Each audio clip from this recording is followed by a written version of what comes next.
At dahil okay na nga pala yung motor natin mga kasingkit is magra-ride nga pala kami ngayon. And sa San Mateo Loop nga pala tayo magra-ride ngayon mga kasingkit. Dumaan na nga din pala kami sa may PNU dahil susunduin nga pala namin yung tropa namin na si Makmak. So what's up mga kasingkit, ngayong araw nga pala ay nakagayak na nga pala tayo dahil magra-ride nga pala kami ngayon sa may San Mateo Loop. Bago nga pala kami umalis mga kasingkit is nagpahangin nga muna pala ng gulong yung tropa natin na si Liban. And papunta na nga pala kami dito mga kasingkit. And nadaanan na nga pala namin dito yung dati kong school na Santiago City National High School. Diyan nga po pala ako nag-aral ng high school at ng senior high. Bago nga pala kami umalis ng Santiago mga kasingkit is syempre nagpagas muna nga pala kami. Pero syempre bago nga pala natin simulan yung video na to mga kasingkit, sa mga hindi pa nga pala naka-follow sa ating Facebook page, mag-follow na kayo para updated kayo sa mga paparating ko pang mga video. And malapit na rin tayo mag 50k followers mga kasingkit. So nandito na nga pala kami sa may City Hall namin na tinatawag dito mga kasingkit. And sa mga gusto nga palang dumayo dito sa may Santiago City, welcome na welcome po kayo rito. So papasok na nga pala kami sa may bayan ng Ranyag dito mga kasingkit. And yan nga pala yung kasama natin, si Gian at saka yung jowa niya. O diba sana all may OBR. At dahil okay na nga pala yung motor natin na si Project Bane, talagang na-miss kong i-ride to mga kasingkit. Pero dahil bago nga pala yung block niya mga kasingkit,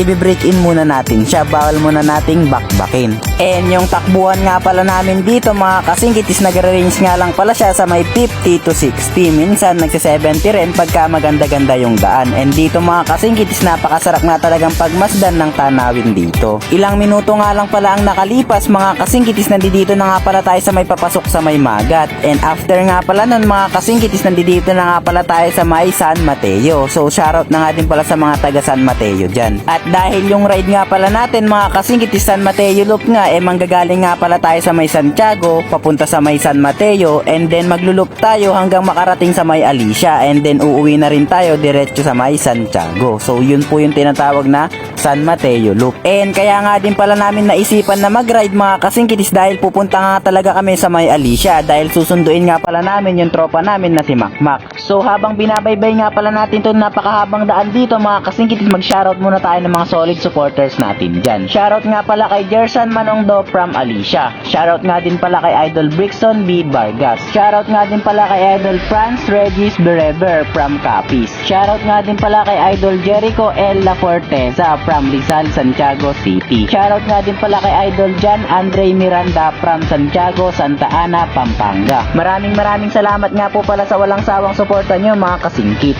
After nga pala ng napakahabang patad na yon mga kasingkit is dumiretso na nga pala kami dito sa may Philippine Normal University dahil dito nga pala nag-aaral yung tropa natin na si Makmak, and dito na nga din pala siya nagbo-boarding. So yan, magre-rate po tayo ng bahay ng may bahay.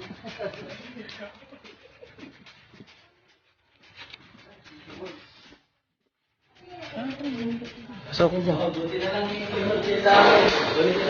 di na pala after nga pala namin makarating sa may boarding nila Makmak mga kasingkit is umuwi na nga din pala kaagad kami. And backride ko nga ngayon si Makmak mga kasingkit, and siya nga pala yung nagbibideo. Sabi nga pala namin kay Makmak gusto nga pala namin makapasok dyan sa may PNU, kaso nga lang sabi ni Makmak bawal daw pumasok. So next time na lang tayo makakapasok dyan mga kasingkit. So pauwi na nga pala kami dito mga kasingkit, and kung makikita nyo talagang nag-e-enjoy lang kami kasi nga chill ride lang to mga kasingkit. At dahil bago nga pala yung block natin mga kasingkit is kailangan natin na i-break in ng maayos to para mas tumagal yung makina natin. And sa mga hindi pa nga pala nakapanood kung paano binaba yung makina ko, pumunta lang kayo dyan sa may profile ko, and then mapapanood nyo na yung mga latest na upload natin dyan. Sumabay na nga din pala yung kasama ni Makmak sa may boarding house nila mga kasingkit dahil taga-Etsyage lang naman daw siya. At kung umabot ka nga pala sa may part na to mga kasingkit is baka pwede naman pa comment kung taga saan ka para malaman natin kung hanggang saan umabot yung video na to. Nandirito na nga pala kami mismo sa may ISU mga kasingkit, Isabela State University. And kung mapapansin nyo dito mga kasingkit is stable 50 nga lang pala yung takbuhan natin dito. Maganda-ganda nga din pala yung panahon ngayon mga kasingkit dahil hindi masyadong maaraw, and ilang minuto nga lang pala mga kasingkit is nandito na nga pala tayo sa may Ipil, Etsyage. At syempre shoutout na nga din pala sa mga taga-Ipil dyan, and kung taga-Ipil ka nga pala mga kasingkit is baka naman pa-comment naman dyan sa may comment section.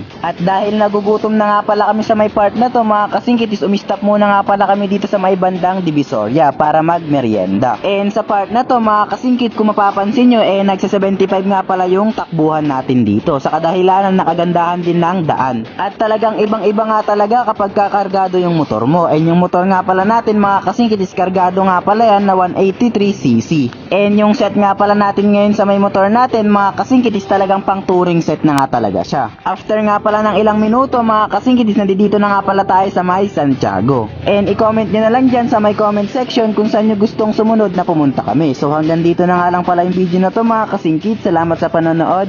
Ride safe.